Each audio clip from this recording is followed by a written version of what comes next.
sur table. Une émission proposée par Hype FM.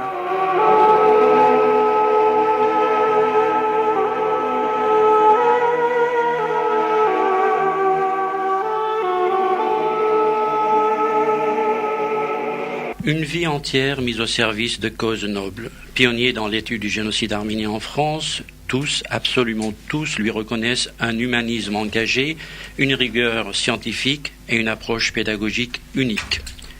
Hype FM lui avait consacré il y a quelques années une émission spéciale enregistrée en présence d'un public d'admirateurs à la Maison de la Culture arménienne de Paris.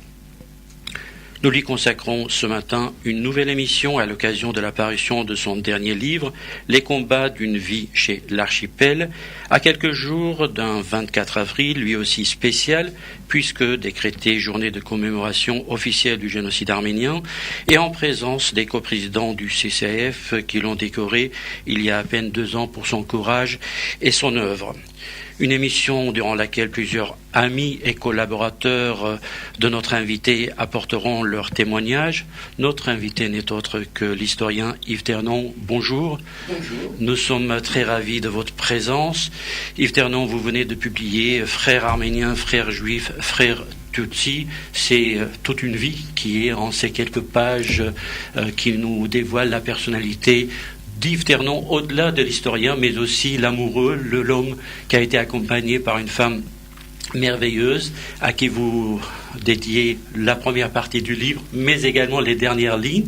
Oui.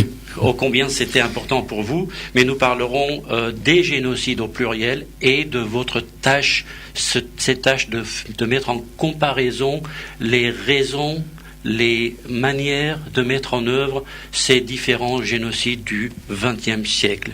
Nous parlerons également à la fin de cette émission de ce combat permanent du peuple arménien qui est résumé probablement en cette journée du 24 avril. Ce 24 avril, comme je l'ai dit, assez spécial, et avec les coprésidents, nous parlerons de l'importance de cette année-là, mais également des derniers événements en Turquie, d'un point de vue, bien entendu, arménien. Avant de commencer avec vous, Yves Ternon, je commencerai avec les coprésidents du CCF qui vous accompagnent depuis probablement, ils sont plus jeunes que vous, peut-être 30, 40 années de militantisme. Aratoranian, qui est Yves Ternon pour vous? Très difficile de résumer en deux mots, comme ça, en quelques phrases. Enfin, je crois que surtout, je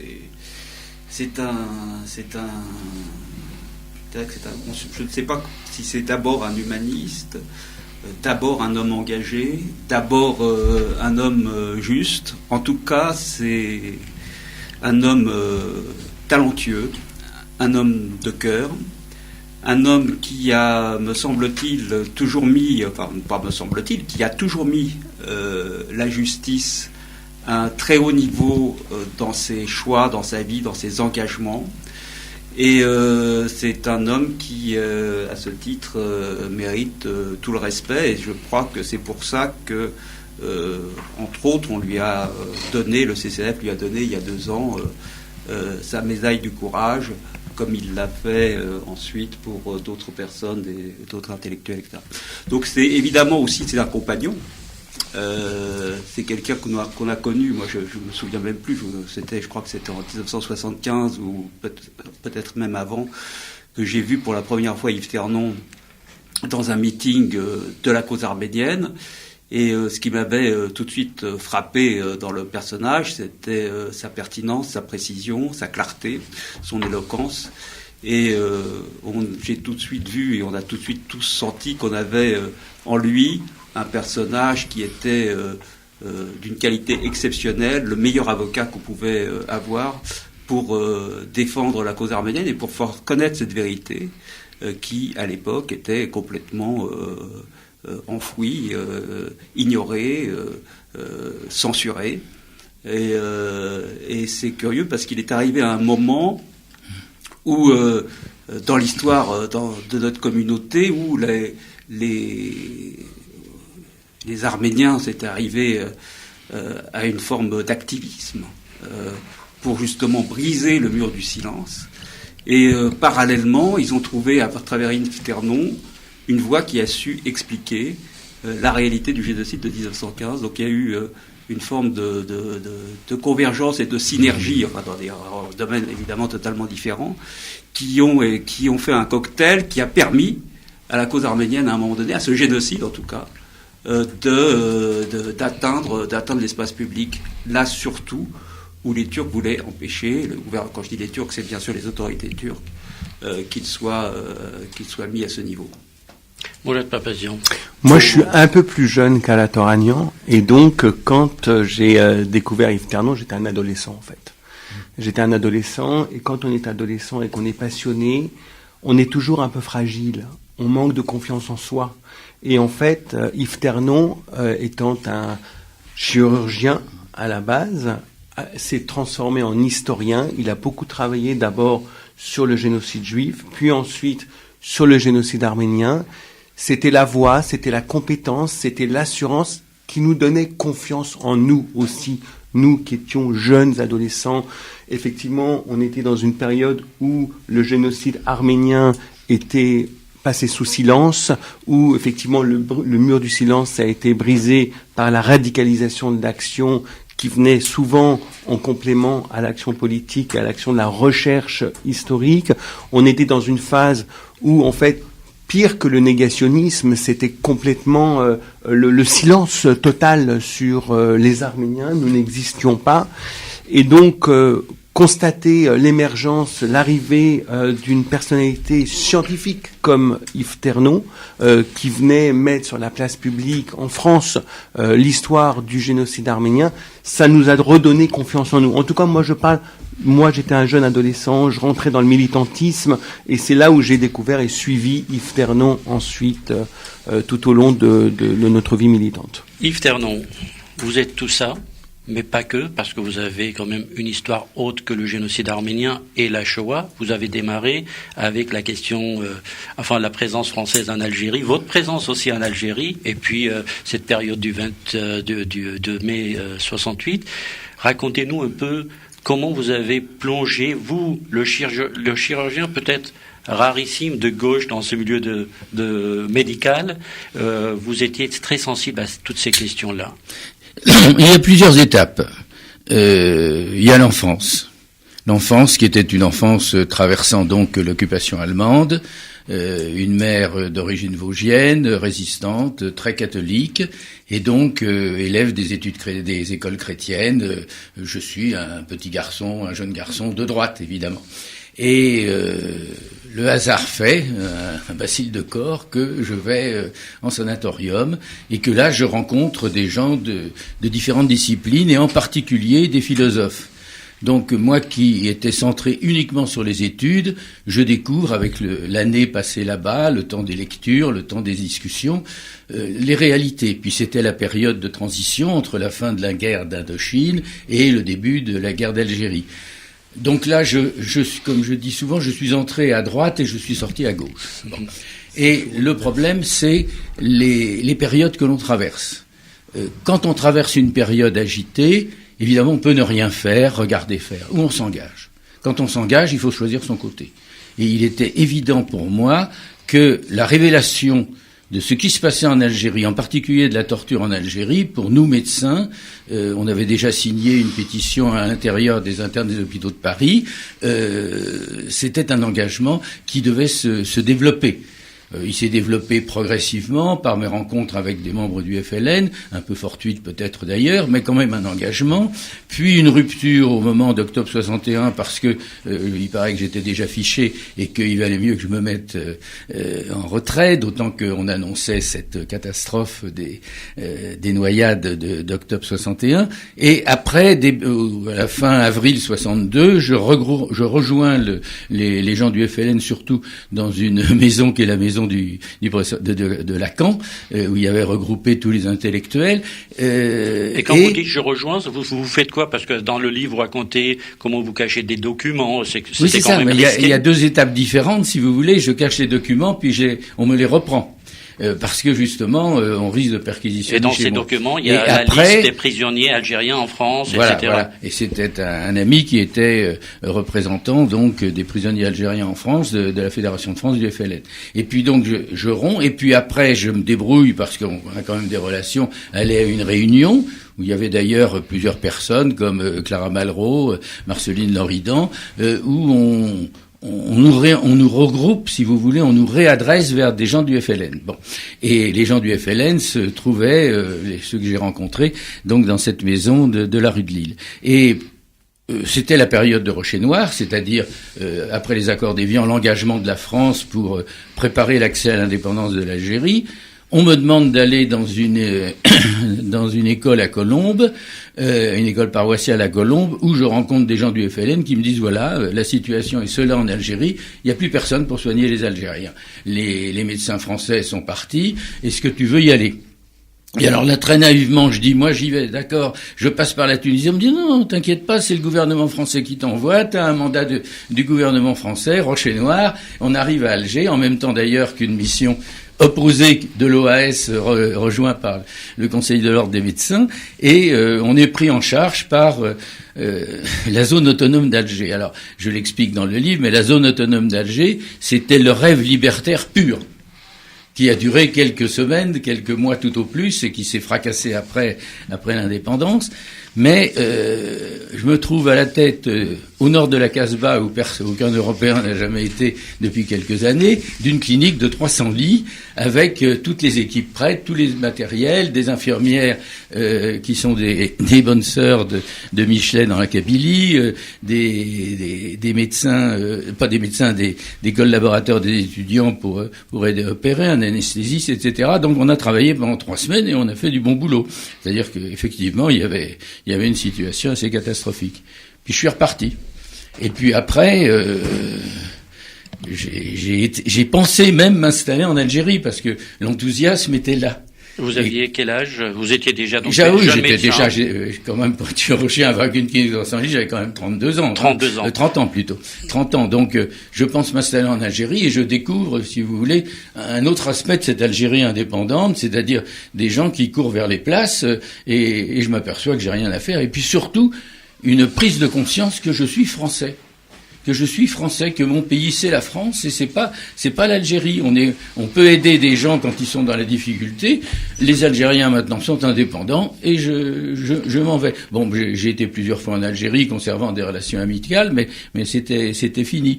Et puis surtout, il y a eu les relations avec la cause palestinienne, c'est-à-dire que mes amis algériens et mes amis français défendant l'Algérie indépendante étaient rattachés justement à la cause palestinienne, à Nasser, et il y a eu la guerre des 6 jours, la peur que j'ai eue que toute personne en tout cas qui était en contact de la mémoire juive, que Israël disparaisse.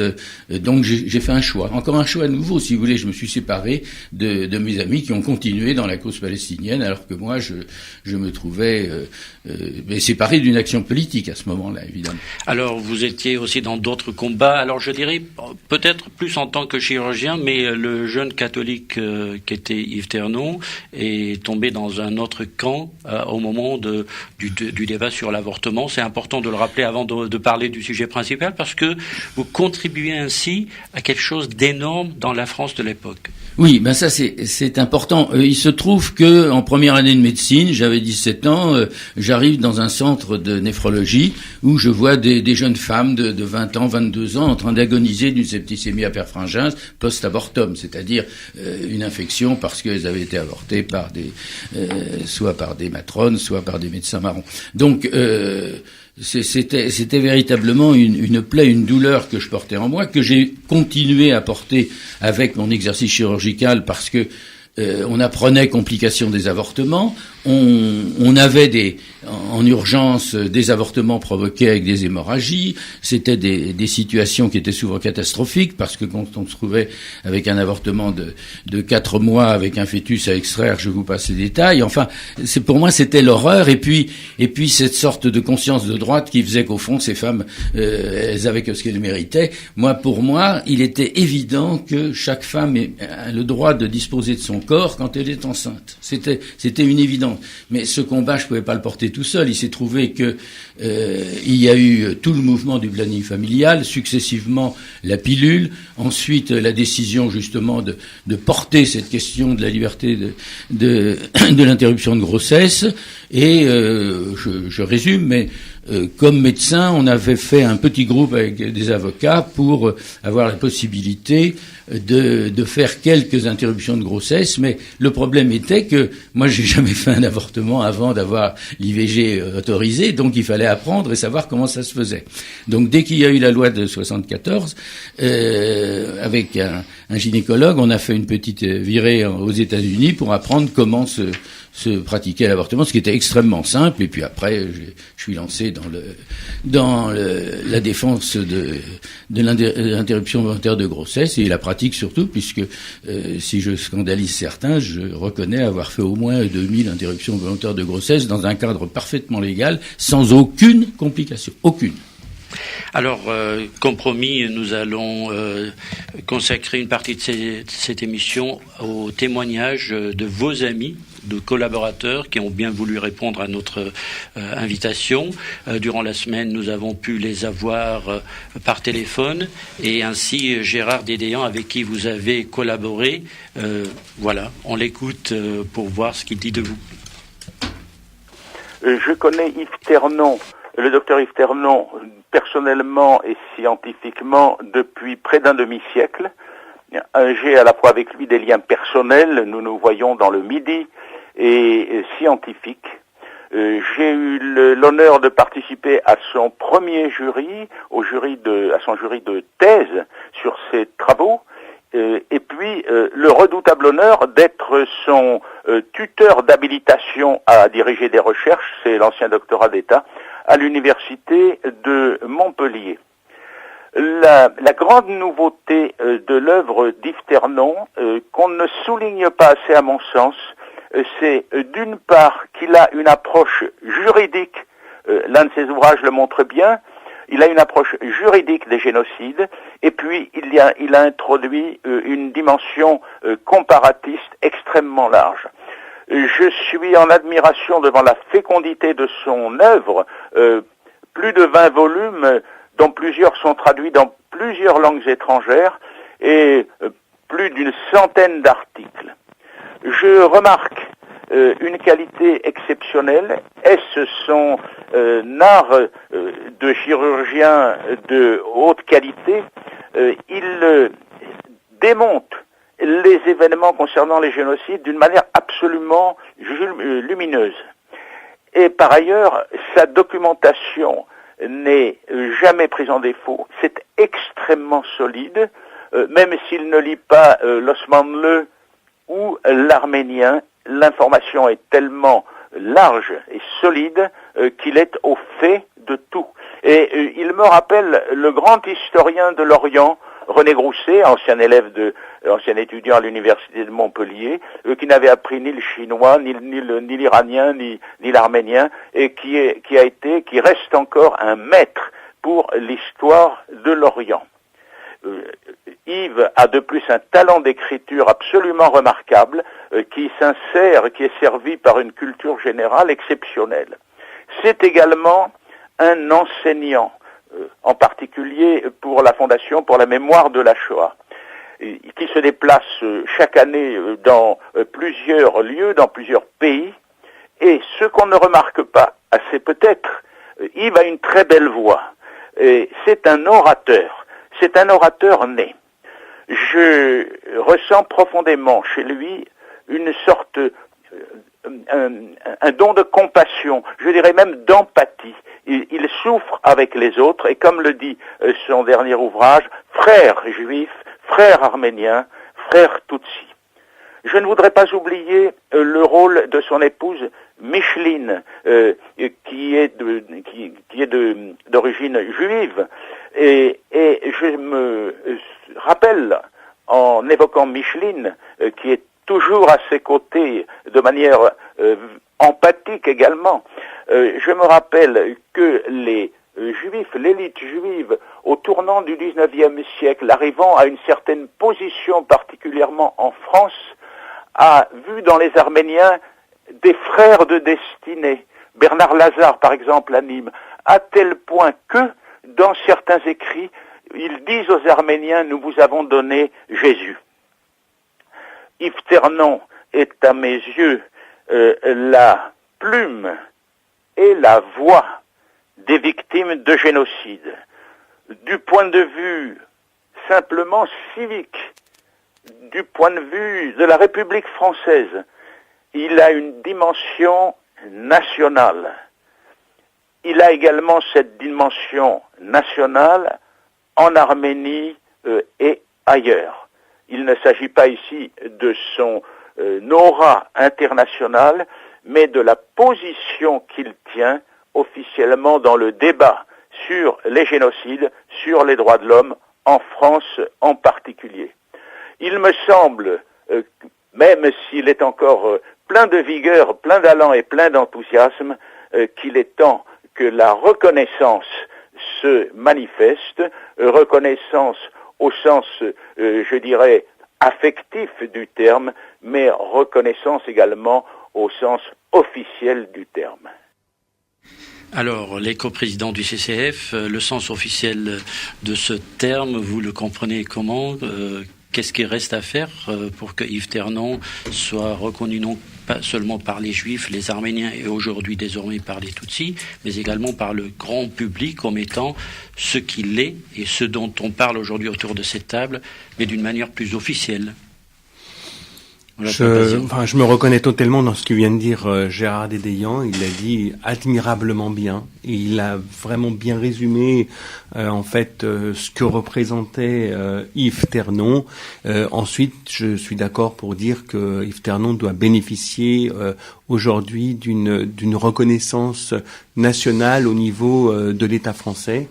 Et on passera le message. Alors, national et international. Oui, il n'y a pas quelque chose à Stockholm là qui s'occupe de ce genre de situation. Yves Ternon, donc vous avez plongé dans le monde de l'histoire alors que vous êtes, on l'a dit, vous étiez à la base chirurgien. Rares sont les chirurgiens.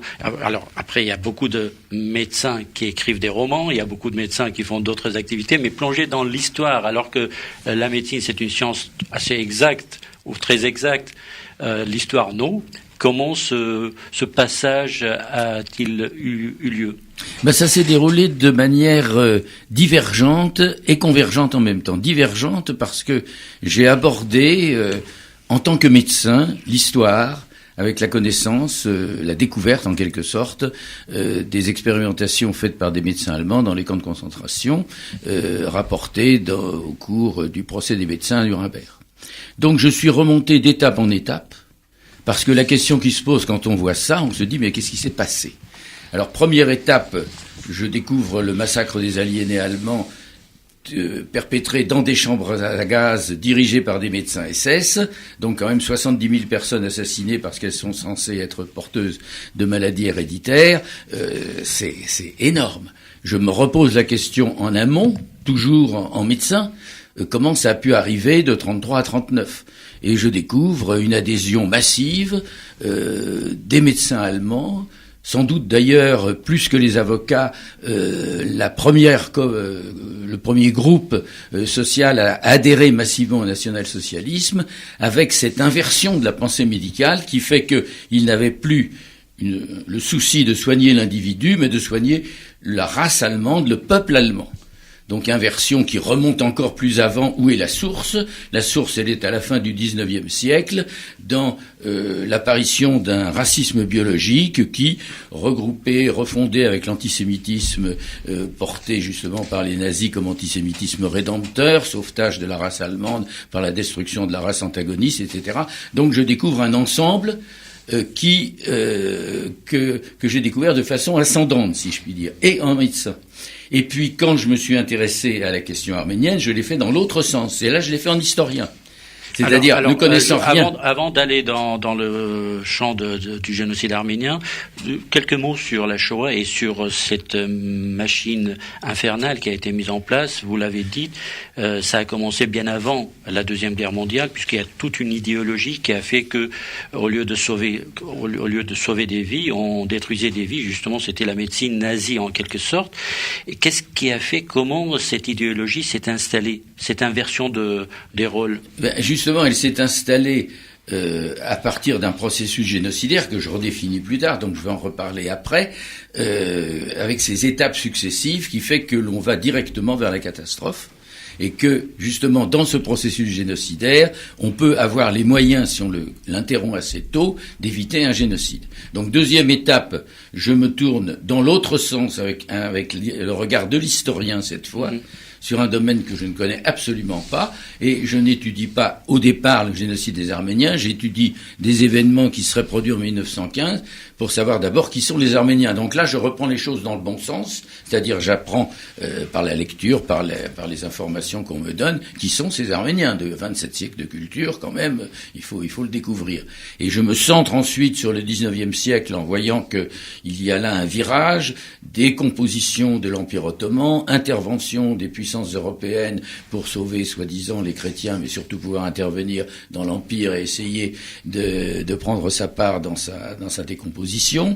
Et puis surtout, les massacres de 94-96 perpétrés par le sultan Abdulhamid, qui ne veulent pas détruire tous les Arméniens, mais simplement punir les Arméniens, qui justement, par les souffrances qu'ils avaient, avaient fondé des partis révolutionnaires et étaient devenus, au plus grand bonheur, si je puis dire, du sultan Abdulhamid, qui trouvait là une cause pour les détruire, des révolutionnaires.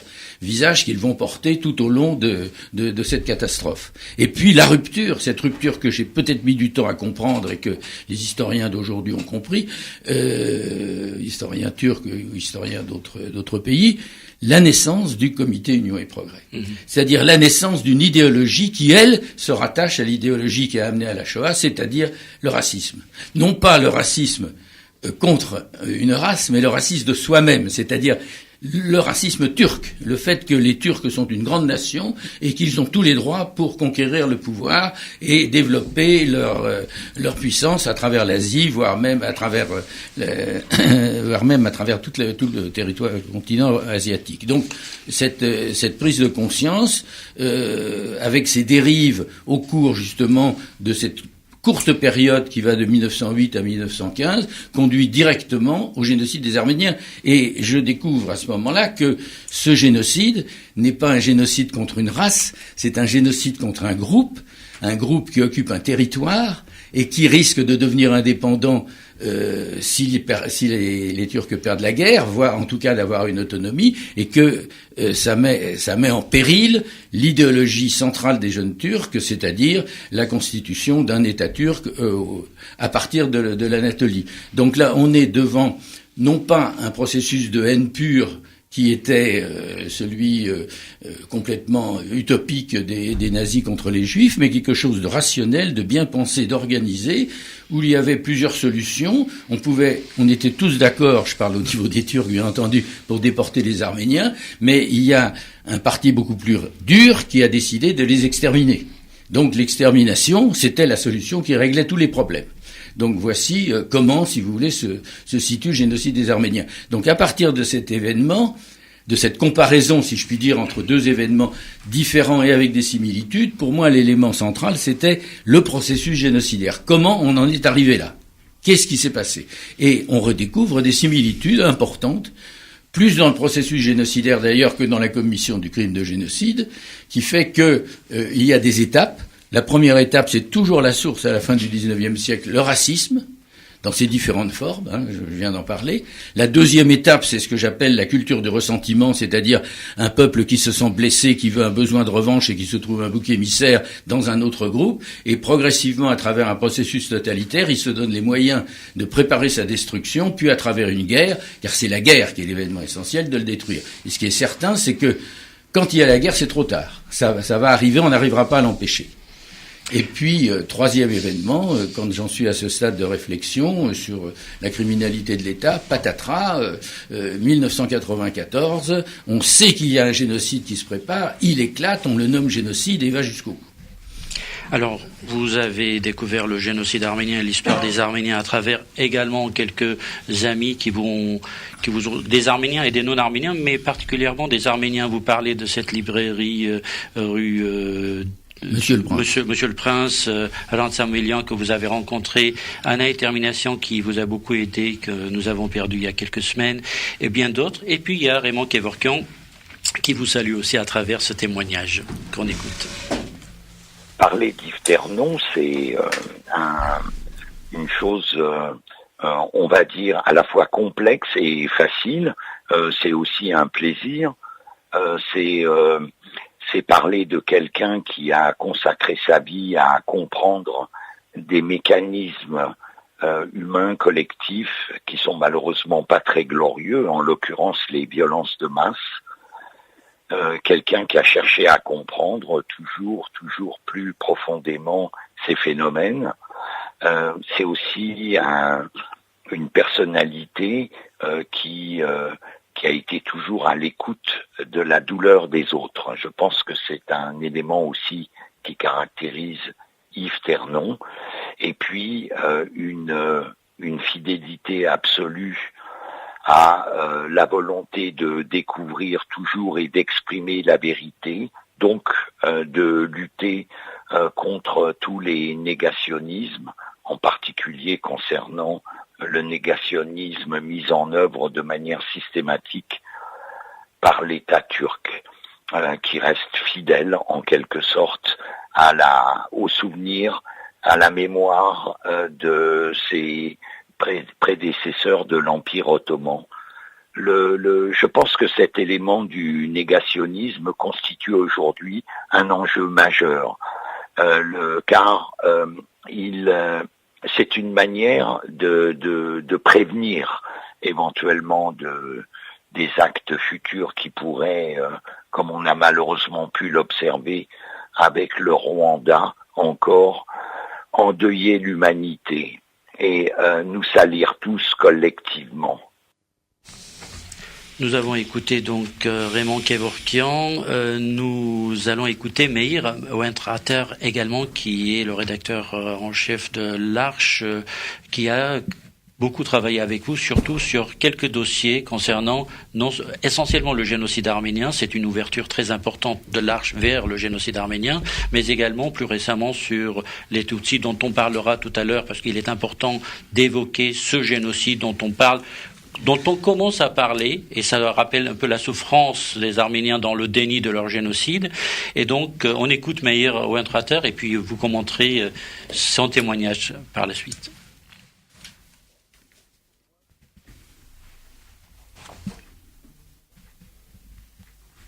Un maître en matière d'études et de comparaison des génocides, et un ami dont je connais l'intelligence et la fidélité.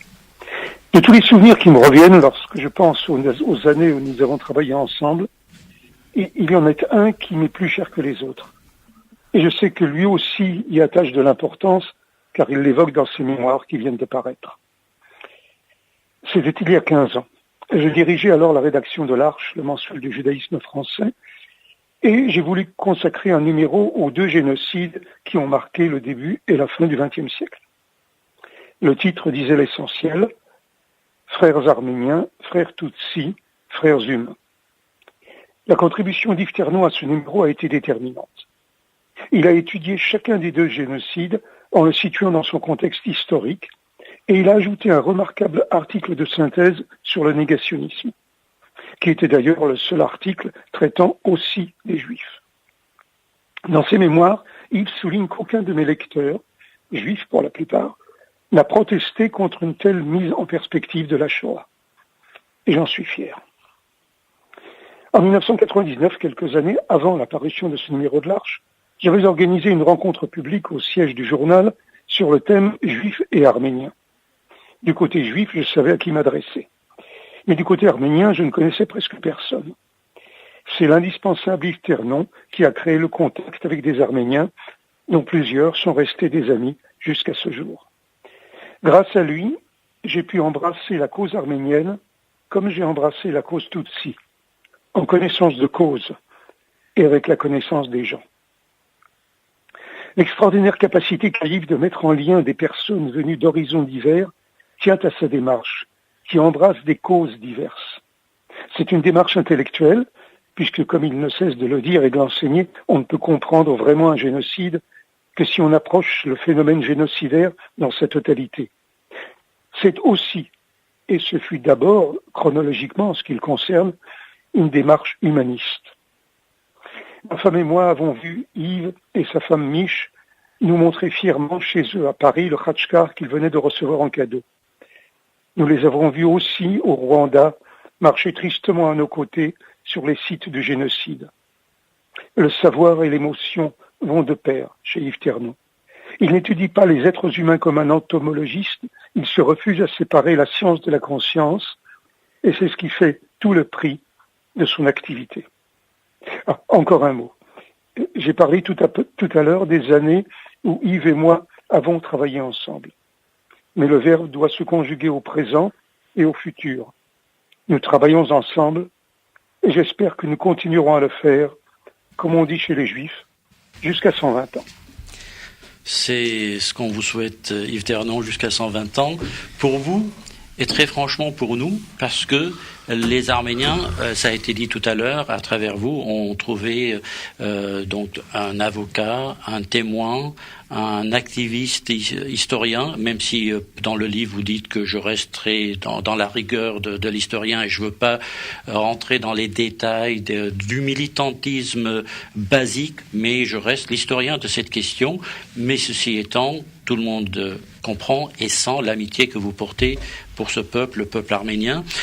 Nous parlerons des études comparatives des génocides. C'est votre combat, c'est votre tâche. Mais auparavant, Aratoranian, il est très important de lier aujourd'hui les trois génocides, de voir à travers ces études comparatives l'importance des origines, des raisons, des méthodes, des conséquences également.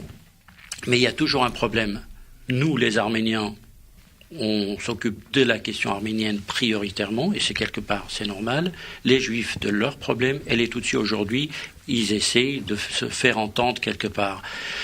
Comment faire pour que les Juifs combattent pour les Arméniens pour les Tutsis, et les Tutsis pour les Juifs? Comment faire pour y arriver? Il y a un fait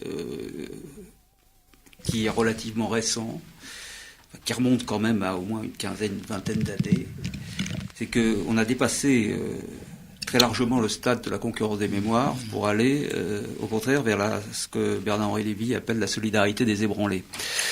Et on a aujourd'hui vraiment, à la fois dans la presse et dans les publications juives, mais en même temps dans les publications arméniennes et de la part des Tutsis aussi, un effort d'ouverture qui est fait pour expliquer finalement tout ce qu'il y a en commun et tout ce qui rassemble et tout ce qu'il y a de complémentaire dans l'approche des uns et des autres par rapport à cette histoire et cette expérience terrifiante qu'ils ont tous traversée et pour laquelle il a fallu apporter un nom, donner un nom particulier pour le nommer, à savoir le génocide. Donc on n'est plus dans les massacres de 1895-96 qui ont quand même fait 250 000 morts.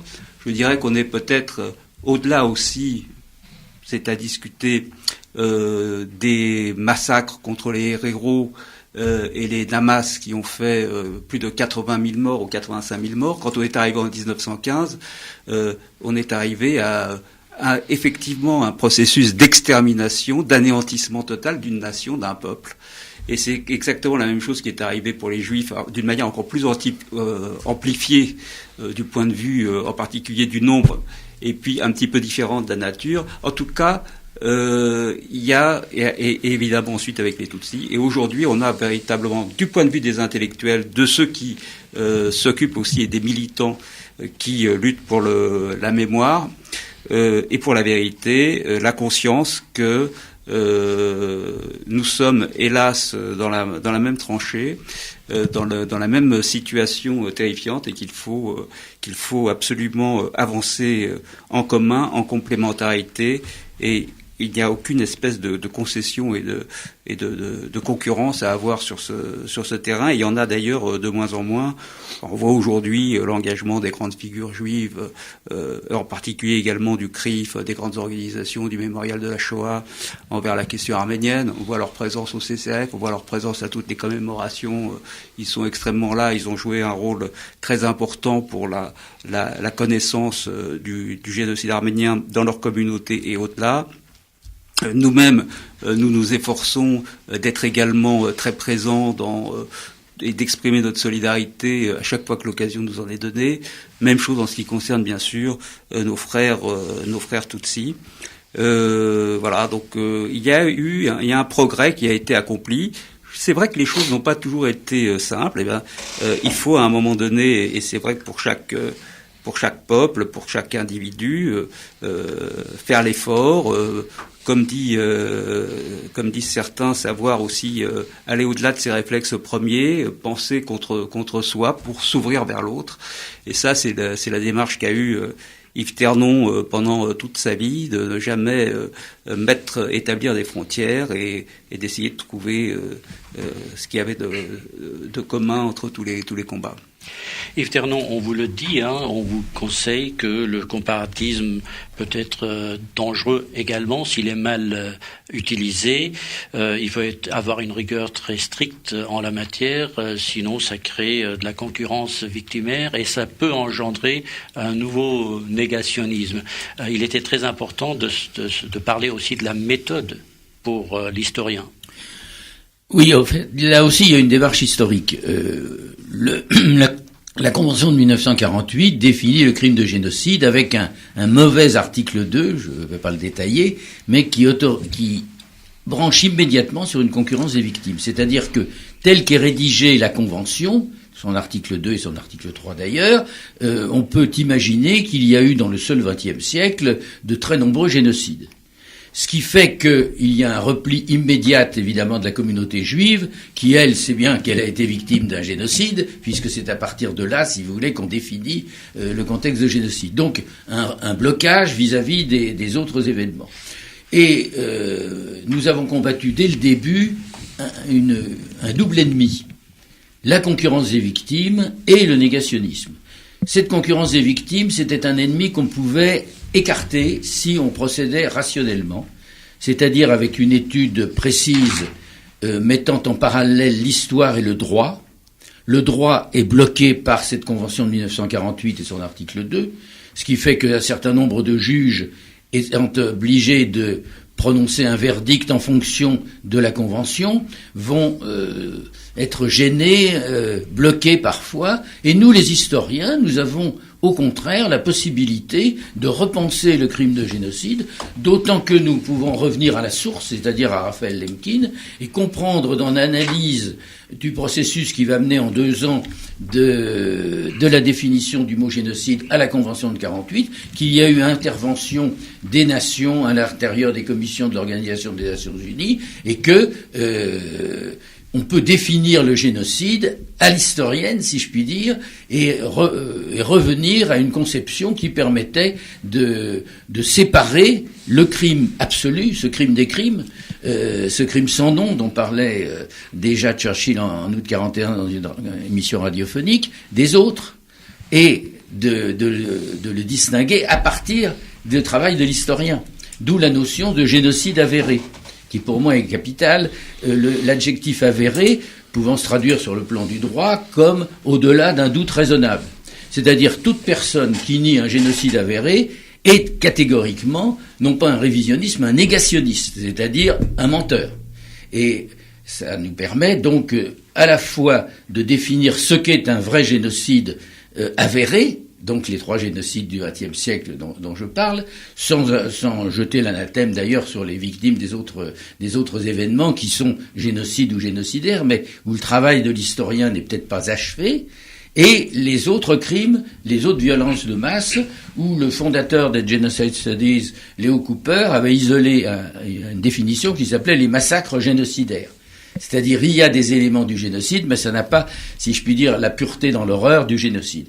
Et je dois ajouter un élément, c'est que l'historien qui travaille sur les génocides ne doit pas se départir d'une sensibilité à l'égard des victimes. Ça, c'est fondamental. Parce que j'ai vu trop souvent dans des réunions des gens brandir des statistiques, se disputer pour savoir s'il y avait tant de milliers ou tant de victimes. Pour moi, qui, par le hasard de mon âge, ai pu entendre les survivants des génocides, je vous assure qu'entendre un monsieur de 80 ans vous dire j'ai perdu 50 membres de ma famille, une dame de 60 ans me dire qu'elle a perdu 50 membres de sa famille, ou un Tutsi me dit on a exterminé toute sa famille, il est évident que c'est la même souffrance, la même douleur, et à ce niveau-là, qui n'est pas évidemment celui de la rationalité d'historien, il y a véritablement le sentiment que ces survivants porteront jusqu'à leur fin la mémoire des disparus qui sont les vraies victimes du génocide. Alors, ça a été dit tout à l'heure dans l'un des témoignages, vous êtes aussi un facilitateur, c'est-à-dire que vous mettez en contact des gens, des juifs avec des Arméniens, et c'est ainsi probablement que des gens comme Bensoussan Georges, qui aussi va témoigner, va apporter son témoignage, a été mis en contact avec la question arménienne et la question du génocide arménien que nous écoutons. Chez Yves Ternon, ce qui a été particulièrement frappant, c'est son rôle de pionnier. Je rappelle que son livre, avec Socrate Hellman, sur le rôle des médecins nazis, date du milieu des années 60, c'est-à-dire qu'il y a presque 50 ans déjà. Et quand je l'ai connu, et ça a été d'ailleurs pour moi une forte émotion, parce que je faisais travailler mes élèves en première sur le génocide arménien, sur ses livres. Et donc je l'ai connu grâce à l'intermédiaire du médecin Claire Ambroselli. Ce qui m'a frappé, c'est la richesse de sa réflexion sur le rôle de la biologie dans l'ensemble des idéologies anti-humanistes qui ont mené au génocide. Et au-delà de la biologie, le rôle de la médecine, d'une médecine dévoyée. C'est d'ailleurs pour ça qu'on a beaucoup travaillé ensemble ensuite, d'abord avec Ambroselli, et ensuite sans elle, sur le programme T4, le programme 14F13 et en règle générale pour ce très gros volume de la revue d'histoire de la Shoah en 2005 qui s'intitulait Classer, penser, exclure, sur précisément le rôle du darwinisme racial dans la mise en place des idéologies de la catastrophe. Ce qui m'a frappé aussi chez lui, c'est qu'à partir de la catastrophe arménienne, donc vous savez qu'il a été un des pionniers en matière d'études, c'est qu'il a réfléchi au déni d'humanité en règle générale, au-delà du cas arménien, et ensuite, cette réflexion, il l'a élargie à d'autres catastrophes du XXe siècle, d'abord à la Shoah, ensuite, quand le temps est venu, au Rwanda, et puis par l'intermédiaire, entre autres, du travail que nous avions effectué au mémorial de la Shoah, où il a fait partie très tôt de la revue d'histoire de la Shoah, du comité scientifique de la revue d'histoire de la Shoah. Nous avons élargi la réflexion également avec Joël Kotek au massacre des Herero, qui était un massacre de type génocidaire. Donc il ne s'est pas limité, si vous voulez, aux médecins nazis, il ne s'est pas limité au rôle de la biologie. Il a étendu sa réflexion à tout ce qui était déni d'humanité au XXe siècle. Mais j'ajoute que, en dehors de cette qualité de pionnier qu'il a eue très tôt, tout en menant d'ailleurs sa carrière de chirurgien, en dehors de tout cadre universitaire, même s'il a passé un doctorat et ensuite une habilitation à l'université de Montpellier, je crois sous la direction de Carole Yankou, c'est pas seulement un historien, mais un historien digne de foi, c'est aussi un combattant. Et ce combattant est une personnalité indépendante, puisqu'encore une fois, il ne devait rien dans toute sa carrière d'historien à l'université. Il gagnait sa vie en dehors du milieu des historiens. D'ailleurs, il me l'a souvent dit. D'ailleurs, il n'avait absolument rien à leur demander. Mais au-delà de ses qualités, un combattant, un homme indépendant, un pionnier, c'est aussi un travailleur acharné. Je vois le nombre de livres qu'il a rédigés, l'immense masse de travaux qu'il a accumulés. Et pour chaque travail, je pense en particulier au dernier en date sur les racines du droit international, une masse de lecture considérable qu'il réalisait à Paris ou dans sa maison des Beaux de Provence.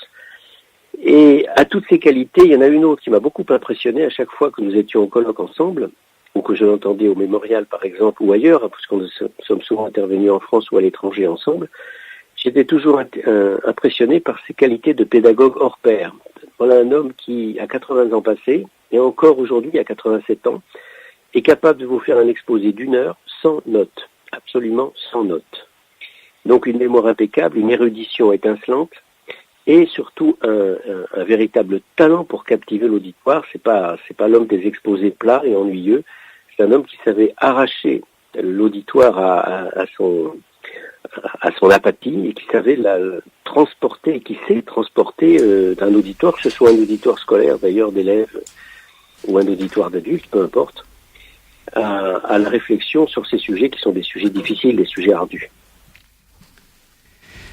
C'était donc Georges Bensoussan, et il n'est pas le seul à dire que de parler de votre capacité à capter un auditoire. Nous aurons d'autres témoignages tout à l'heure qui vont dans le même sens.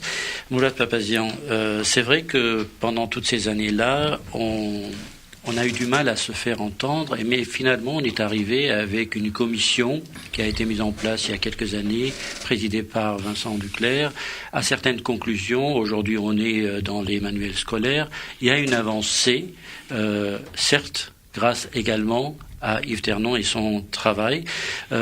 Comment peut-on apprécier ce décalage entre ce qui a commencé il y a 50 ans à peu près et aujourd'hui? Le temps est très lent, ou c'est le temps arménien pour la cause arménienne? Je pense que si on prend un petit peu de hauteur, un petit peu de recul, on peut constater en fait que nous avons enregistré de nombreux succès et de nombreuses victoires, puisque n'oublions pas qu'il y a à peu près une trentaine d'États et d'institutions qui ont reconnu la réalité du génocide arménien, et qu'en réalité, tous les autres États savent qu'il y a eu génocide arménien, mais qu'ils ont fait un choix, c'est celui en fait d'accepter la pression du gouvernement turc. Mais en réalité, je peux vous dire également que tous ceux qui acceptent la pression du gouvernement turc n'apprécient pas le gouvernement turc, évidemment. C'est sur la base d'un certain nombre d'intérêts, puisque le monde tourne sur la base des intérêts.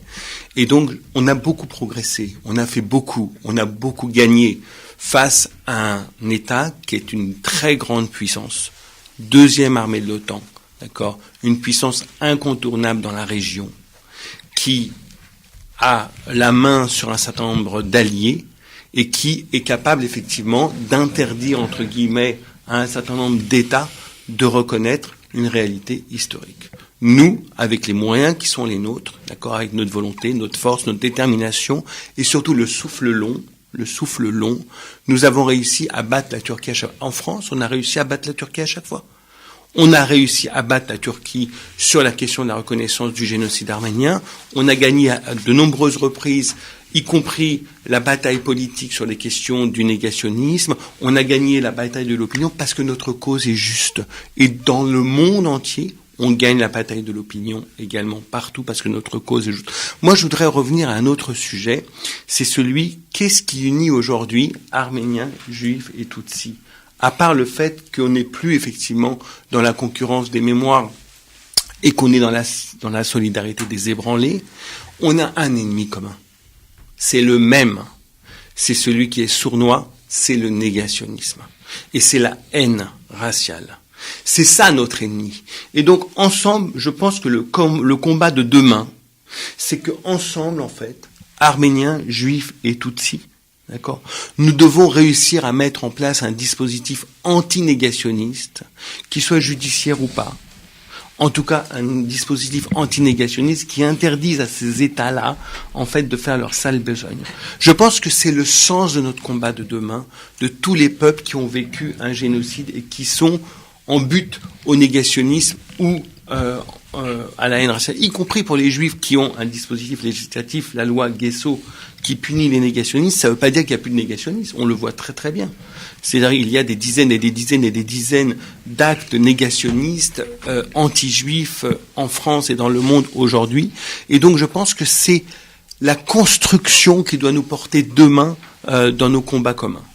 Alors, il y a un homme qui va témoigner également, qu'on entendra dans quelques instants, qui a instauré les assises du négationnisme, justement parce que le négationnisme mérite à la fois une approche pédagogique, un auditoire, c'est parce que on est souvent face à des étudiants à qui on apprend ce que c'est le négationnisme et non pas seulement l'histoire des génocides. Donc c'est un combat beaucoup plus politisé, beaucoup plus militant que scientifique. Donc c'est Frédéric Ancel qui apporte son témoignage. Comme prof d'université, comme pédagogue, comme soutien bien évidemment à la cause arménienne, comme soutien à la cause de la mémoire des génocides de manière générale, Yves Ternon, c'est quand même quelqu'un qui, ne dit jamais non lorsqu'il s'agit de témoigner et de faire part de de son enseignement, de la transmission, bien évidemment, de son enseignement et notamment à la jeunesse. Il ne dit jamais non. Ça, c'est très appréciable. 2, c'est quelqu'un qui, dans un amphi, vous le retourne, l'amphi. C'est-à-dire largement septuagénaire, même s'il ne les fait pas, bien évidemment, et je dis ça avec beaucoup de respect, largement septuagénaire, il vous retourne l'amphi. C'est-à-dire que sa passion est telle que les étudiants restent littéralement bouche bée, et cela pendant 20, 25, 30 minutes, voire plus si affinité, sur une thématique qui est quand même très très compliquée, et parfois extrêmement dure à entendre pour des étudiants. Enfin, Yves Ternon, c'est l'infatigable. C'est l'infatigable, non seulement il ne dit jamais non, et il fait preuve de passion et de pédagogie, en particulier avec la jeunesse, mais c'est quelqu'un qui continue par monts et par vaux, et j'allais dire contre vents et marées, à témoigner. Et ça, c'est quelque chose d'extrêmement précieux. Je pense qu'il ne s'arrêtera jamais, comme on le dit, jusqu'à 120 ans, cher Yves Ternon, parce qu'on a besoin de lui. Et ça, c'est le caractère à la fois acharné, endurant, avec cerise sur le gâteau, une très très grande gentillesse et un caractère tout à fait affable, ainsi qu'une rigueur intellectuelle, mais qui allait bien évidemment de soi avec tout ce que j'ai dit jusqu'à présent, ça vous donne quand même quelqu'un d'absolument succulent. Donc voilà, bravo à lui, parce que, comme on dit dans le Talmud, lorsqu'on parle du tikkun olam, de la réparation du monde, lorsqu'on arrive au monde, il est comme il est. Lorsqu'on s'en va de ce monde-là, il faut qu'il soit un peu moins mauvais. Eh bien, je pense que Yves Ternon, lorsqu'il partira dans très très longtemps de ce monde, il l'aura laissé bien meilleur qu'il n'était avant qu'il n'arrive. Yves Ternon, justement, votre impression à vous, votre sentiment à vous, est-ce que il y a 50 ans, quand vous avez commencé ce travail, et aujourd'hui, vous avez profondément le sentiment d'avoir contribué à quelque chose de grand, ou vous estimez que votre tâche est très modeste et banale? Non, le problème, d'abord, c'est les périodes que l'on traverse, j'ai dit. Et d'autre part, c'est ceux que l'on rencontre. On ne travaille jamais seul dans un domaine comme celui-là. Donc si j'ai pu parfois modifier un courant, oui, probablement, quand on regardera les choses dans un siècle, il apparaîtra peut-être que mon apport a été de souligner l'importance de la comparaison des génocides du XXe siècle. Voilà.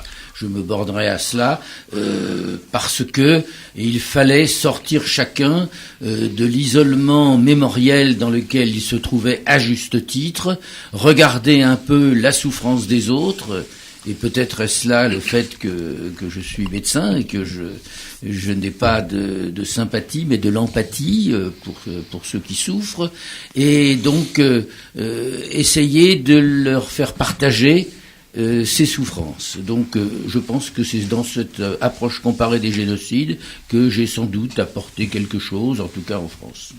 Alors, quand vous avez découvert le génocide arménien, l'histoire du génocide, l'histoire des Arméniens d'une manière générale, vous êtes allé aussi, parce que vous étiez sollicité à la rencontre des communautés arméniennes, d'abord en France, mais également en Belgique, en Suisse, et vous avez été même au Canada pour témoigner dans le cadre de procès de militants qui dans cette période que nous appelons la lutte armée. Mais vous n'avez pas pu, finalement, pour les 3 jeunes qui ont été emprisonnés, je crois, pour 25 ans au Canada, mais vous avez été au service même de tous. Ma question, c'est de savoir comment les gens, les Arméniens, surtout à l'époque, s'il y avait encore des rescapés, des jeunes rescapés du génocide qui avaient pris de l'âge dans les années 50, 60, 70, comment les hommes et les femmes, ces Arméniens, vous les avez trouvés la première fois ?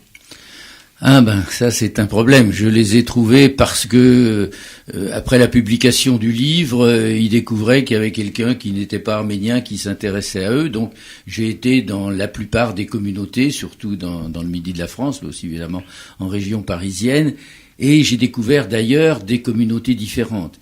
Je raconte toujours la soirée à Pont-de-Cherruy où j'ai assisté un 24 avril à la cérémonie du souvenir. Il y avait, c'était en arménien, donc je comprenais rien, mais c'était tellement explicite. Il y avait l'horrible méchant turc et la pauvre victime arménienne. On avait l'impression d'être, excusez-moi le mot, à une cérémonie de guignol, si vous voulez, tellement c'était caricatural. Et je me suis dit, mon Dieu, ils sont enfermés dans cette mémoire de haine, de vengeance, qui n'aboutira rigoureusement à rien. Et peut-être est-ce là un des éléments de ma détermination à me demander comment on peut sortir, je reprends le mot délibérément, de ce ghetto, des communautés qui vivent dans un souvenir qui est d'une douleur intense, une douleur atroce, et qu'il fallait remplacer la haine par l'intelligence, ce qui n'est pas facile quand on s'adresse à des gens qui sont la souffrance même. Donc évidemment dans d'autres communautés c'était beaucoup moins caricatural, si je puis employer cet adjectif mal à propos, mais il y avait toujours cette notion, on ne s'intéresse pas à nous. Bon ben d'accord, il y avait eu le réveil de 65, mais il était resté dans la communauté arménienne, on n'en était pas sorti, et progressivement, et évidemment ce sont les Arméniens qui l'ont fait, mais je me suis attaché à amorcer, quand j'avais l'occasion de le faire, cette volonté de porter un regard sur les autres pour se comprendre soi-même. Donc je me répète, c'est dans ce comparatisme, et surtout à partir de ce comparatisme, l'approche non seulement des similitudes, mais également des différences, qui fait qu'il y a pour moi deux mots-clés dans cette approche, qui sont celui du droit. Le génocide est un crime spécifique, une infraction spécifique du droit pénal international, et la singularité. Chaque génocide est singulier. Et évidemment, dans cette singularité, il y a des correspondances et il y a des différences. Donc c'est à partir de là, dans cette approche, que l'on peut comprendre les choses. Et ce qui est important, c'est que les différences sont moins nombreuses, enfin les similarités et les similitudes sont plus nombreuses dans le processus que dans la commission du crime, et encore plus différente évidemment dans le négationnisme. Donc ce qui était important, c'était de se centrer sur cette notion de base de la Convention de 48, prévention, puisque répression ça n'a pas été terrible, du crime de génocide par la compréhension du processus génocidaire.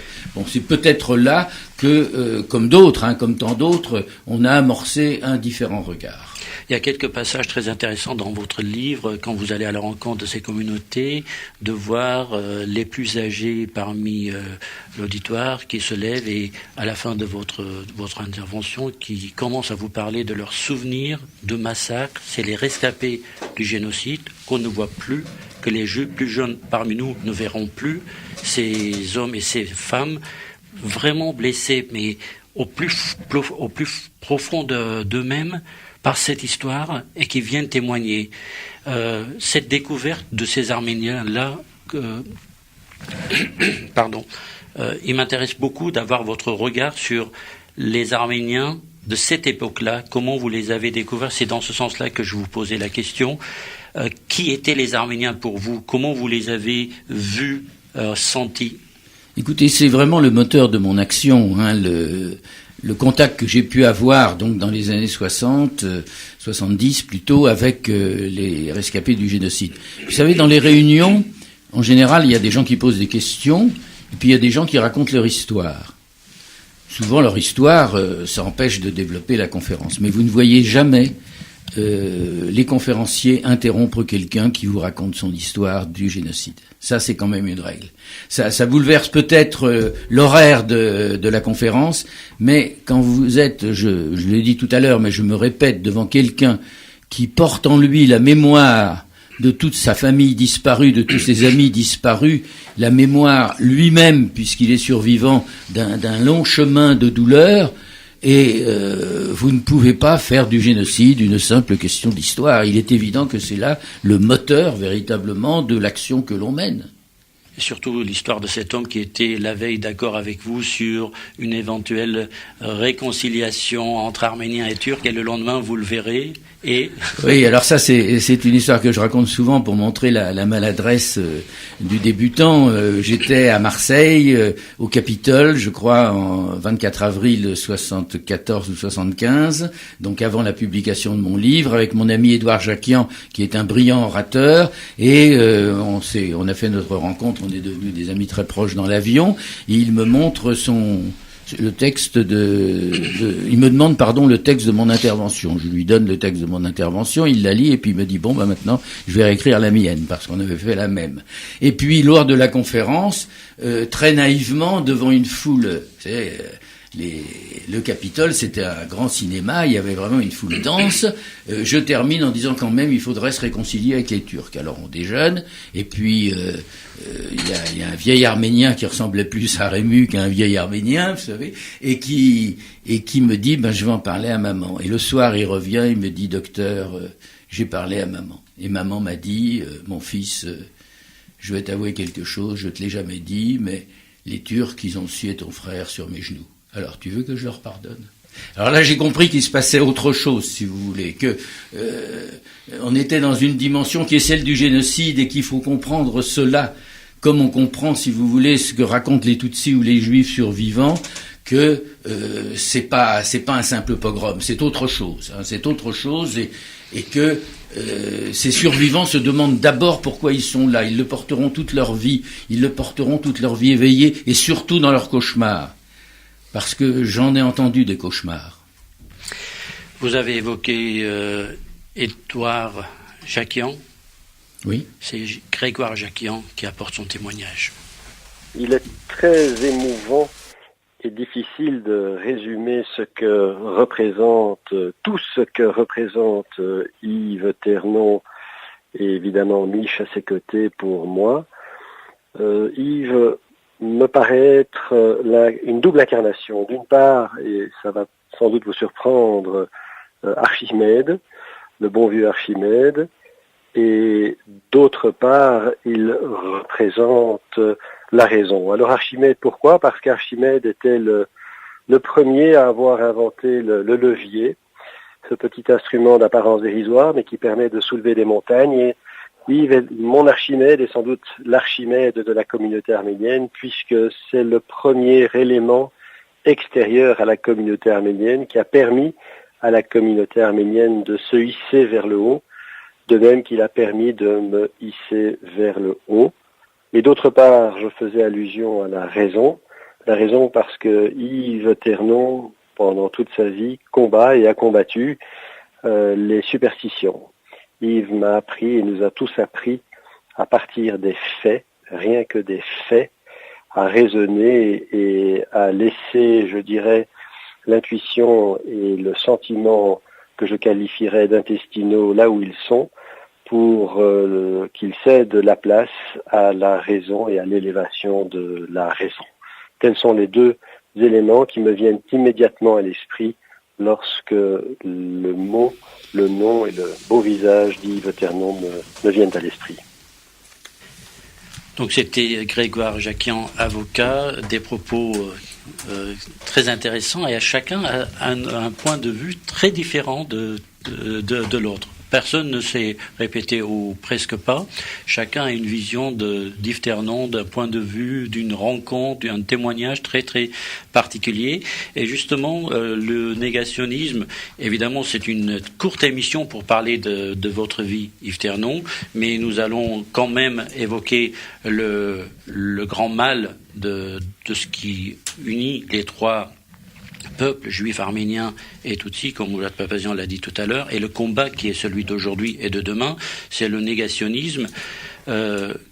Comment vous voyez après, parce que vous avez rencontré aussi des Turcs, sûrement, Vous avez rencontré des Turcs qui ont commencé à comprendre et des Turcs qui s'obstinent dans le négationnisme ou le mensonge, ou l'ignorance probablement. Y a-t-il espoir que la société turque et l'État turc, puisque de l'État il s'agit, puissent changer dans les années à venir? Il est évident que c'est à partir de la société turque que peut naître le changement, puisque comme le disait Mourad tout à l'heure, tout le monde sait qu'il y a eu un génocide, donc le problème est de savoir pourquoi on le nie. Il n'y a aucun espoir, tant qu'un personnage comme Erdogan est au pouvoir, que le gouvernement turc reconnaisse le génocide des Arméniens, parce que, comme l'a dit Taner Akçam, cette République de Turquie est fondée sur ce génocide, c'est un génocide réussi politiquement, que les principaux acteurs du génocide, c'est-à-dire les dirigeants des organisations spéciales, ont été parmi les pionniers fondateurs de la République de Turquie, parce que le racisme turc fait que on ne peut pas dire aux Turcs qu'ils ont commis un génocide, comme on a pu le dire aux Allemands et qu'ils l'ont reconnu, parce que le Turc est censé être supérieur à tous les autres. Donc, c'est à partir de la société turque que peut venir le changement. Je reconnais que nous avons avancé d'un grand pas quand, pour le centenaire, nous avons organisé, à partir de Vincent Duclerc, ce colloque sur le génocide des Arméniens, et que nous avons fait participer 5 ou 6, je ne me rappelle plus, historiens turcs de Turquie ou d'ailleurs, qui reconnaissaient le génocide arménien et qui, par l'étude des dossiers auxquels ils avaient accès, nous ont appris beaucoup de choses, en particulier d'ailleurs sur un élément qui est souvent mis de côté tellement est horrible le génocide, la spoliation des biens arméniens.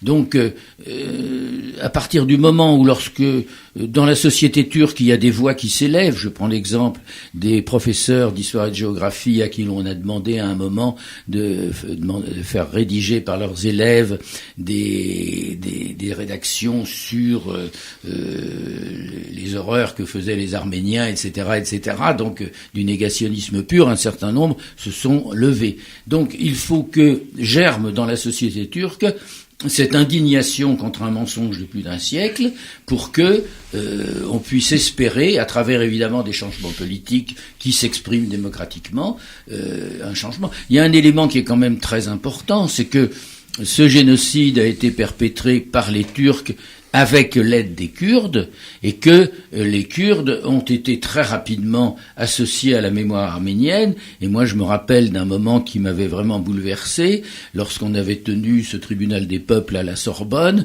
lorsque quelques mois avant sa mort, très malade, Yilmaz Güney se lève et dit « Je demande pardon au peuple arménien ». Je pense que si un jour un Turc, membre du gouvernement, se lève dans une réunion et dit « Je demande pardon au peuple arménien pour ce que les Turcs lui ont fait en 1915 », un pas énorme sera franchi. Et c'est ce pas que l'on attend. Je ne pense pas le connaître de mon vivant, et j'espère que mes amis ici le connaîtront de leur vivant. Alors, vous avez évoqué le nom de Vincent Duclerc, qui a une tâche très importante aujourd'hui, une tâche institutionnelle dans l'étude et la propagation et l'enseignement du génocide arménien auprès du grand public et surtout auprès des élèves des écoles de France. Nous écoutons son témoignage. Je suis heureux de témoigner de tout ce que Yves Ternon m'a apporté. Yves Ternon, je l'ai d'abord connu à travers mon oncle, chirurgien. Yves Ternon était un collègue de Marcel Bourreau. Et c'est vrai que dans mon adolescence, j'ai entendu parler d'Yves Ternon et d'un chirurgien, d'un médecin qui menait des engagements éthiques, notamment dans le cadre de la guerre d'Algérie, par rapport à l'interruption volontaire de grossesse et sa légalisation, et puis un médecin qui se préoccupait d'histoire et notamment de l'histoire du génocide des Arméniens. Il se trouve que moi-même j'ai fait des études d'histoire, j'ai une agrégé d'histoire, je suis parti en coopération en 1986 à Istanbul et dans ma valise, eh bien, il y avait un livre qui m'a accompagné tout au long de ce séjour et bien au-delà, c'est la réédition en poche, en point-seuil des Arméniens, histoire d'un génocide d'Yves Ternon. Et c'est vrai que j'ai été d'emblée impressionné par à la fois le souci de la synthèse, mais aussi les références, la volonté d'appuyer toute la démonstration sur des sources, sur les sources primaires, sur les sources secondaires. Et c'est vrai que je me suis formé aussi comme historien avec la lecture de ce livre et d'autres livres d'Yves Ternon. J'ai découvert au fond la trajectoire aussi d'Yves Ternon, c'est-à-dire la manière dont au fond il s'est posé des questions éthiques sur sa profession de médecin en s'intéressant donc avec l'un de ses collègues au dévoiement terrible de la médecine nazie au service de la barbarie, de l'inhumanité. Et il a au fond commencé ses travaux, on le sait, grâce à ses livres sur la médecine nazie, puis sur l'opération T4. Et au fond, ça lui a donné une grande compétence pour à la fois travailler notamment le génocide des Arméniens, qui était le génocide oublié. Il y avait simplement le livre de Jourdain Karzou qui existait. Et donc Yves Ternon a été décisif pour faire revenir du passé le génocide des Arméniens et le mettre en histoire et permettre à ce qu'il devienne une connaissance historique. Et puis Yves Ternon a su aussi réfléchir à l'ensemble des génocides, notamment à l'État criminel qui organise cette destruction massive, intentionnelle, et bien sûr aussi la poursuite du génocide à travers le négationnisme. Donc c'est une œuvre, une œuvre généreuse, une œuvre précise, méticuleuse. Et j'avoue que mon grand bonheur a été aussi de rencontrer Yves Ternon. On s'est rencontrés, on a travaillé ensemble dans le cadre du Conseil scientifique international pour l'étude du génocide des Arméniens. Il en est président et donc ce CSI a porté avec donc les associations arméniennes, et je tiens aussi à les remercier parce que elles ont effectivement financé ce grand colloque de 2015 en toute libéralité, sans jamais nous demander quoi que ce soit et en nous faisant confiance. Eh bien, ce grand colloque de 2015 a débouché sur des éléments essentiels et je terminerai en soulignant que la mission d'étude en France sur la recherche et l'enseignement des génocides et des crimes de masse, qui a été décidée par l'ancien ministre de la Recherche et de l'Éducation nationale, Najat Vallaud-Belkacem, doit beaucoup à Yves Ternon. Il a été le premier auditionné, il est très présent dans le rapport publié chez CNRS Éditions, et vraiment, sans l'œuvre d'Yves Ternon, eh bien, jamais un tel travail n'aurait pu aboutir. Donc c'est l'occasion pour moi de le dire et je le remercie pour tout cela et je lui dis aussi toute mon amitié, toute mon affection, ainsi que à sa femme Mich. Ils forment un couple fantastique, merveilleux et c'est aussi un exemple pour nous. Yves et Mich, je vous embrasse. Voilà, c'était donc Vincent Duclerc. Nous allons enchaîner avec un dernier témoignage, celui de Yair Oron, qui lui mène un combat. Son frère menait ce combat au sein du Parlement israélien, lui en tant qu'historien évidemment, depuis de longues années, dans un pays qui aujourd'hui a failli à ce jour à reconnaître le génocide des Arméniens. Nous écoutons le témoignage de Yair Oron. Bon après-midi, c'est Yair Oron d'Israël qui veut parler un peu sur son ami Yves Ternon. D'abord, je voudrais parler sur l'amitié. Et la famille Ternon, Mich et Yves sont mes amis proches depuis des années. On ne se voit pas beaucoup, mais quand on se voit, c'est très touchant. On se voit en France, en Israël, et aussi dans des conférences internationales où on a la chance, Yves et moi, de participer. Autre chose que je voudrais dire, Yves et Mich, pour moi, c'est un couple exemplaire. Je vois, même quelquefois de loin, leur amitié, les rapports si proches et si sensibles que ça me fait une modèle d'un couple à suivre. Un deuxième aspect que je vais parler sur Yves comme chercheur. À mon avis, Yves est un des plus grands chercheurs de génocide en France, mais aussi, à mon avis, au monde. Il n'y a pas beaucoup de chercheurs à ce niveau-là. Et troisième aspect, je vais parler sur Yves en tant que militant. Yves n'est pas un chercheur qui écrit et qui reste ensuite indifférent au sujet qu'il a écrit. Yves est involvé dans les sujets qu'il écrit, il prend des positions et il dit aussi ce qu'il veut dire. Yves, n'est pas un Arménien, mais Yves il est ami très très proche des Arméniens et de l'Arménie. Yves écrit beaucoup sur les génocides des Arméniens et sur les génocides des Juifs. Et il dit quelque chose qui sont essentiels quand on veut prendre la place des génocides dans le monde juif et la place des génocides dans le monde arménien. Et Yves lutte quelquefois, quand il pense que c'est nécessaire, contre les décisions des institutions officielles juives et arméniennes. Quand il voit que le mal a été fait, il prend une position, quelquefois, je peux dire, il ose des propositions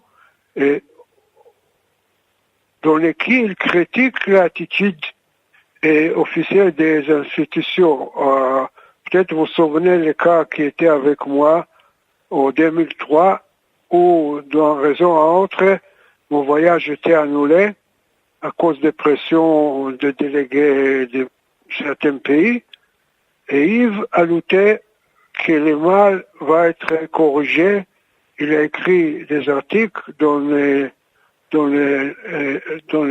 Harach où il demandait les institutions françaises d'annuler les boycotts qui étaient contre moi en tant qu'Israélien, et ensuite on a fait le nécessaire pour avoir des relations correctes et honnêtes avec la communauté des Arméniens. Et Yves réagit et prend position souvent sur la place des mémoires, les mémoires des Juifs et les mémoires des Arméniens et dans leur communauté, et aussi il prend position dans la lutte des Arméniens, surtout dans la scène internationale.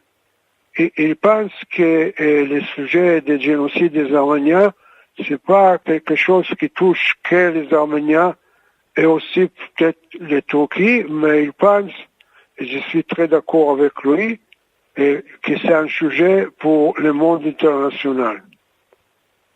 La dernière chose que je voudrais dire, c'est sur Yves, autant qu'un monde des hommes du monde. Yves est français, mais pour moi, Yves est un symbole des hommes du monde, de la vérité et de justice. On voit par Yves qu'on peut être appartient à certaines communautés, mais en même temps, on peut réagir comme un citoyen du monde, et Yves le fait très brièvement. Merci et à bientôt. Yair Oron.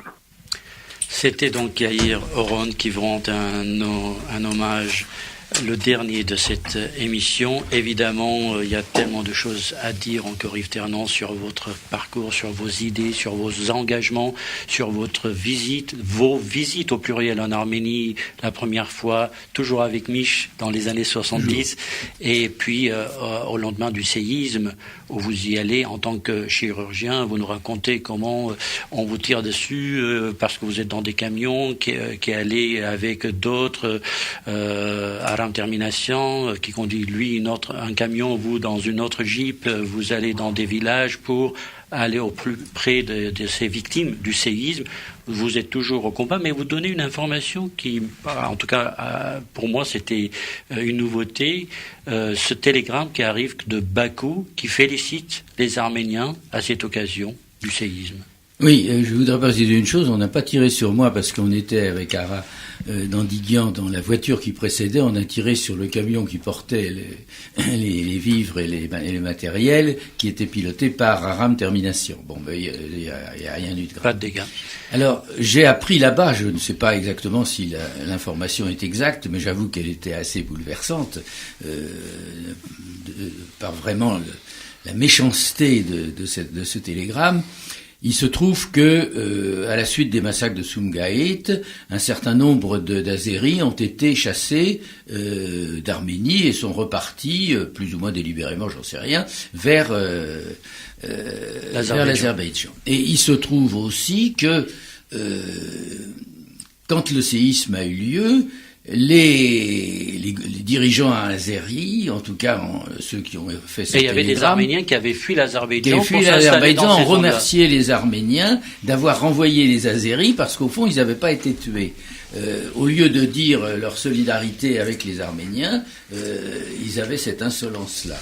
Et j'ajoute que quand on allait de village en village, comme c'était moi le plus ancien, Aram Termination m'a demandé « Est-ce qu'on va vers le village azéri apporter des choses ?» J'ai dit oui, il n'est pas question de faire de séparation, il y a eu un séisme, il y a eu des victimes, on ne va pas identifier différemment les victimes. Les Azéris dans la République d'Arménie. Dans la République d'Arménie, oui, il y avait un village azéri qui n'avait pas bougé. Soviétique encore à l'époque. Alors, c'était assez hallucinant parce que c'était au milieu de la nuit, vous arriviez dans un village où vous remarquiez qu'il n'y avait que des adultes. Tous les enfants étaient morts parce que le séisme a eu lieu autour de midi, il y avait encore les classes d'école, les plaçons s'étaient effondrés à la suite de toutes les malfaçons qui avaient été faites dans le traitement des ciments, et tous les enfants étaient morts. Donc on arrivait avec du matériel différent, mais il n'y avait pas besoin de donner de matériel aux enfants, il n'y en avait plus. Ce sont des choses qui ne sont pas racontées dans l'histoire, mais quand vous les avez vécues, ça vous marque. Mourad Papazian, Ala Touranian, nous parlerons quelques instants. Aujourd'hui, c'était une émission dédiée à Yves Ternon, mais quand même, on est à la veille du 24 avril. Ce 24 avril, très spécial. Alors, on en a parlé, l'importance du décret présidentiel, mais tout de même, on y revient, parce que c'est unique au monde. Est-ce que je me trompe, Mourad Papazian ? Non, c'est effectivement la première fois qu'un État, en fait, consacre le 24 avril comme journée nationale du génocide des Arméniens. C'est une annonce que le président Macron a fait au cours du dîner du CCAF le 5 février dernier. Ça a été une demande du CCAF entre les deux tours de l'élection présidentielle lorsqu'il était venu donc à la statue Komitas en 2017 rendre hommage aux victimes du génocide arménien. Nous avions pu, avec Ala Touranian et d'autres amis, échanger assez longuement avec lui et lui faire part de nos attentes donc au cours de ce quinquennat. Et il aura fallu moins de 2 ans pour Emmanuel Macron pour respecter l'engagement qu'il avait pris, donc qu'il a annoncé au dîner du CCAF. Et je dois dire que c'est un exemple également, puisque vu le retentissement international de cette annonce, c'est un exemple pour un certain nombre d'États, un certain nombre d'organisations de défense de la cause arménienne dans le monde entier qui vont prendre effectivement ce cheval de bataille pour demander à leur État, à leur gouvernement, de consacrer le 24 avril comme journée nationale du génocide arménien. C'est une victoire de plus. Je disais qu'on avait accumulé les victoires au cours des dernières dizaines d'années. C'est une victoire de plus. Quand on voit de quelle manière on réagit le gouvernement turc de manière odieuse, notamment au cours du sommet de l'OTAN qui s'est tenu en Antalya, en agressant les responsables de la délégation française, dont Sonia Krimi. La délégation française a supporté pendant quelques heures les critiques du gouvernement à l'encontre du gouvernement français, les insultes, etc. Ils ont quitté et on a pu constater par la suite dans les presses turques, sur les réseaux sociaux, de quelle manière les relais d'Erdogan, du gouvernement turc fasciste, des relais fascistes, racistes, négationnistes, ont déferlé leur haine sur les réseaux sociaux. C'est la raison pour laquelle, effectivement... Il y a même eu des menaces de mort. Menaces de mort sur Twitter. Des parlementaires français. Absolument, menaces de mort sur Twitter à l'encontre des gouvernements français. On ne doit pas laisser faire. C'est la raison pour laquelle vous avez raison de le souligner, Vachtan Caprielian. Ce 24 avril, mercredi prochain, n'est pas un 24 avril comme les autres. C'est un 24 avril très symbolique. C'est la première fois que la France officiellement, en fait, va marquer le 24 avril comme journée nationale.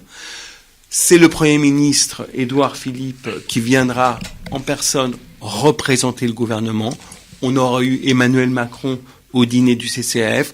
On aura Édouard Philippe, le Premier ministre, au 24 avril, ce qui montre effectivement le niveau auquel on a réussi à hisser la communauté arménienne de France, la cause arménienne, dans le cadre de la France, de l'État français.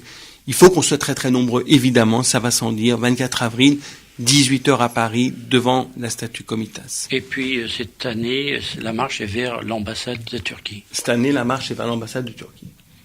Ara Touranian, quel est le message clé parce que depuis le centenaire, beaucoup peut-être, je dis bien peut-être, pensaient que l'émotion, mais également la détermination pourrait s'affaiblir. Quel est le message de ce 104e anniversaire du génocide arménien? Pour moi, c'est un message universel.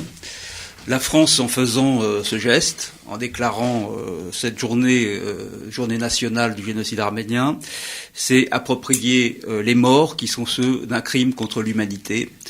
Et elle en a pris sa part. Et je crois qu'il y a effectivement une dimension de ce point de vue-là philosophique et humaniste et politique qui est absolument fondamentale et qui, j'espère, pourra servir d'exemple pour d'autres pays. C'est un grand geste, c'était une grande attente. Je ne dirais pas que ça compense d'une certaine manière le ratage de la loi de pénalisation du négationnisme du génocide arménien, mais en instituant cette journée nationale, en officialisant le 24 avril, le gouvernement montre sa volonté politique aussi de faire barrage à l'importation du négationnisme d'État de la Turquie sur le territoire national.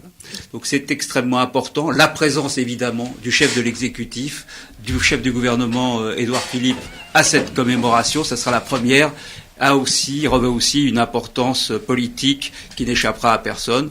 On a remercié le président Macron, Emmanuel Macron, pour cette initiative qu'il a annoncée au dîner du CCAF. On remerciera également la présence du président, du chef du gouvernement, ainsi que l'ensemble des forces politiques françaises qui maintenant sont unanimes sur la question, se sont exprimées à plusieurs reprises et s'exprimeront encore à nouveau à l'occasion en particulier des élections européennes sur ce sujet qui évidemment dépasse le cadre national et devra atteindre un niveau européen et un niveau mondial. On a dit qu'il y avait une trentaine d'États qui reconnaissaient le génocide arménien ou d'institutions aujourd'hui. C'est vrai, mais il faut aussi savoir qu'il y a toute une série d'États dans le monde qui sont des États asiatiques, qui sont des États africains, qui sont des États en Amérique latine, qui évidemment ou en Asie, qui évidemment ne peuvent pas avoir la même sensibilité, la même perception par rapport à ces événements. Mais le plus important, c'est-à-dire les États européens, les États en Amérique, les grands États, ce qui porte la conscience du monde aujourd'hui, a reconnu le génocide arménien, et c'est vrai qu'on est en train de gagner. Maintenant, on attend l'effort, le moment décisif où la Turquie va enfin se réapproprier aussi cette page terrifiante de son histoire sur laquelle elle s'est quand même construite. Alors une information intéressante, émouvante, je dirais même pour nos auditeurs. Nous avions l'habitude de voir cette messe célébrée en hommage aux victimes du génocide arménien en l'église, dans la cathédrale de Notre-Dame. Cette année-là, cette messe aura lieu pour les raisons évidentes en la cathédrale Notre-Dame du Liban, 17 rue d'Ulm, 75 005 Paris. Et donc c'est un moment très émouvant également. C'est lundi 22 avril à 15h30. Donc merci Mourad Papazian, merci à Ara Touranian pour votre participation. Oui. Je voulais juste rajouter quelque chose, si vous me le permettez. Avec Ara Touranian, on était là pour accompagner Yves Ternon aujourd'hui, non pas pour participer activement à cette émission. Et on est vraiment ravis, Yves, d'être à tes côtés. On aura encore l'occasion d'être à tes côtés et toi à nos côtés, effectivement, dans de nombreux combats. Mais on a tenu à être présent aujourd'hui lorsque AIPFM nous a informé qu'elle organisait cette très belle émission Hommage. Avec Ara, on a tenu à être présent. On s'est un peu invité. Voilà, on s'est un peu invité. On a tenu à être présent à tes côtés aujourd'hui. Et merci Vashtan à IPFM d'avoir pensé à l'organisation de cette émission ce jour-là, à quelques jours du 24 avril. C'est plus que normal. Et je dirais même, et je l'ai dit en début d'émission, c'est la deuxième occasion, j'espère qu'il y en aura une troisième pour parler d'Yves Ternon, parce que les 1h30 n'ont pas suffi pour évoquer ce livre, n'ont pas suffi pour évoquer toute une vie consacrée aux causes nobles dont on a parlé. On va se rencontrer sûrement, Yves Ternon, pour continuer cette discussion. Je rappelle votre livre, Frères arméniens, frères juifs, frères tutsis, les combats d'une vie chez l'Archipel. Merci beaucoup. Le mot de la conclusion est à vous. Le mot de la conclusion, d'abord, je veux remercier les deux coprésidents du CCAF, leur dire que c'est notre combat commun et la joie que j'ai eue quand le CCAF a été construit, a été édifié, parce que c'était aussi un rêve que j'avais de voir les Arméniens s'unir quand il s'agissait de la cause fondamentale qu'est le génocide. Et de dire que l'essentiel aujourd'hui, c'est de penser à ces cérémonies du 24 avril. Donc, soyons nombreux. 24 avril. Soyons nombreux. Merci à vous. Au revoir. Merci.